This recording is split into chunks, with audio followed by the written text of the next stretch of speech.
Alright guys, I just wanted to make a video here, and I guess there's no need to just stare at me, so I'll go ahead and just hold the phone out the window here. I'm sitting in my car, but I wanted to do a video talking about private gun sales. Now, when I'm speaking about private gun sales, I'm talking about the states that are free on the gun sale issue. In other words, like in Ohio where I live, there is no such thing as a gun registration. And if you sell a gun as a citizen to another citizen, it's a private gun sale, face-to-face. It's totally legal.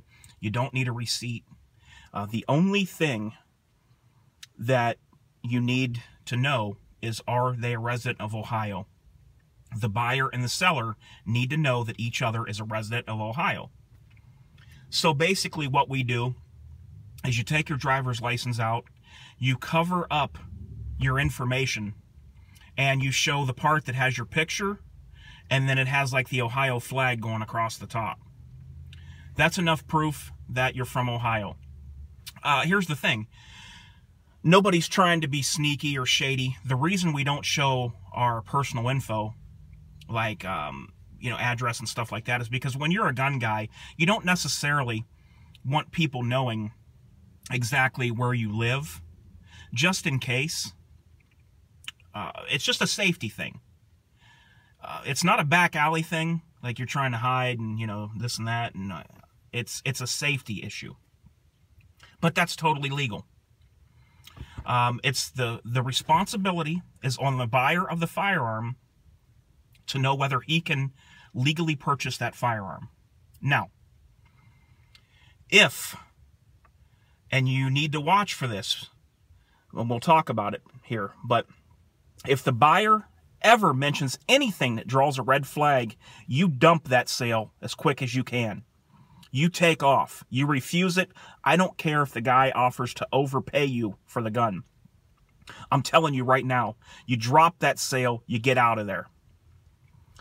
There was a thing going on where people were getting on Arms List and contacting people that had a gun for sale and making reference to, they would say things like, and this is a red flag, guys. If you hear this, get out. Take off, hang up the phone. If somebody calls you about a firearm purchase, face-to-face, and they say something like, so you're not a dealer, right? I don't have to do any paperwork, right? Hang up the phone. Don't even say goodbye. Hang up the phone.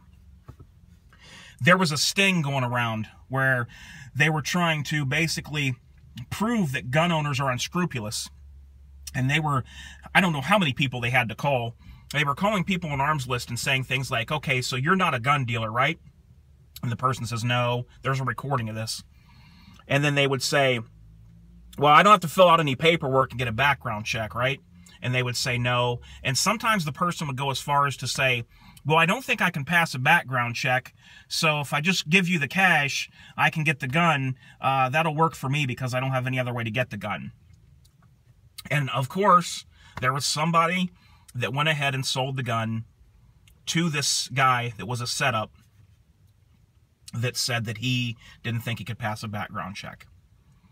So, guys, I've been doing this, buying, selling, trading guns face-to-face since the year 2000. So I've been doing it for 16 years. And there's really nothing that I can ever think of that pops up in my mind. Normally, the gun transaction went better than I could hope for, and a lot of times the guy seemed like somebody that I would be friends with if we hung out. That's the majority. The only one time that something weird happened, and this was going through messages on Facebook. I don't get on Facebook anymore, but I used to get on Facebook a lot. And there was a guy, I was going to sell a gun and I didn't, and I'm glad I didn't now. For whatever dumb reason, I was going to sell my HK USP 45 Tactical. I did not sell it, I still have it, but there was something else I wanted to buy real bad. Another gun, I think, or I wanted to put money toward another gun. Anyway, I listed it on there at a very decent price. And some guy contacted me dude in his 20s, definitely over 21, but like in his mid to upper 20s. And this is kind of what he said to me. He said, asked about the gun a little bit, acted like he was all unsure, and it kind of was grilling me, almost like he thought that I was trying to take advantage of him or something. And the price of the gun was really good. You would never have found this gun online, on GunBroker or anywhere for the price I was offering it for. I think I was offering it for $850, and those cost $1,100 used. A lot of times people sell them for $1,100. So he's asking me these questions, and he already kind of seemed like a cocky dude. So I kind of was getting ready to just, you know, end it right there. And then he says, okay, well, give me your address. And my instant reply was, you are crazy. You will never get my address. Why would you even ask me that? He said, well, I wanted to put your address in my GPS so I can come look at the gun. I said, look, man, I'm not going to do this deal with you. And even if I was doing a deal with you, you would never come anywhere near where I live. And he said, well, then he didn't get the hint. Then he sent back a message and said, well, we can meet somewhere, but I'll have to take a picture of your driver's license. So my next reply was, go jump in a lake, and I went over and I blocked the guy from ever sending me a message again. But, you know, I should have just cut and run and blocked him from the start. But I was just seeing what's this guy's deal? You know, what's up with this dude? You know, what's going on here? That was the only thing that was ever anywhere near a weird situation I've ever had. Anything face-to-face or in person and transaction I've done has always went very smoothly. I was doing a lot of buying and selling and trading from a forum where they actually could leave feedback online. It's an Ohio-based forum, and you can leave feedback like eBay. And the seller or the buyer cannot change their feedback once they get it. So I was dealing with some guys on there, and some of these guys had 2,500% feedbacks in gun transactions. So you're pretty safe, you know, and a lot of these guys are all over the forum, and you talk with them, and then you meet them for a gun sale, and they've been on the forum. But I have met people off of Arms List, and here's the only thing with Arms List. There's a high tendency of people to abandon deals, either on the buying or the selling end. I've went to buy guns before off Arms List, and the guy just flake out on me. You know, he must have sold it to somebody else, or he would just call and say, hey, I sold the gun or something, and we were already planned to meet.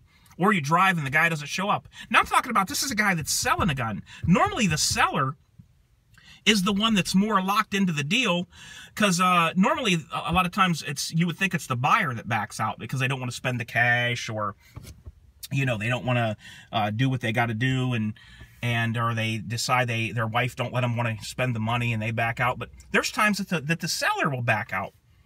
So the only bad experience, other than the thing I told you about on Facebook, would be on Arms List of guys backing out of deals. Okay, so other than that, everything's always been good. There was one time where I sold a Glock 26 to a guy years ago. I think I had like 2 Glock 27s and 1 or 2 Glock 26s. Maybe it was 2 Glock 27s and a Glock 26. And I was getting rid of a Glock 26, and I listed it, and this guy met me. And when he met me at a business. I think it was a Wendy's.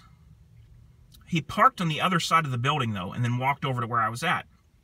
The guy seemed normal. Everything was okay. And I did double check, you know, made sure he was from Ohio. I even looked at his license plate, just to see, you know, to make sure that his license plate was from this state on his car.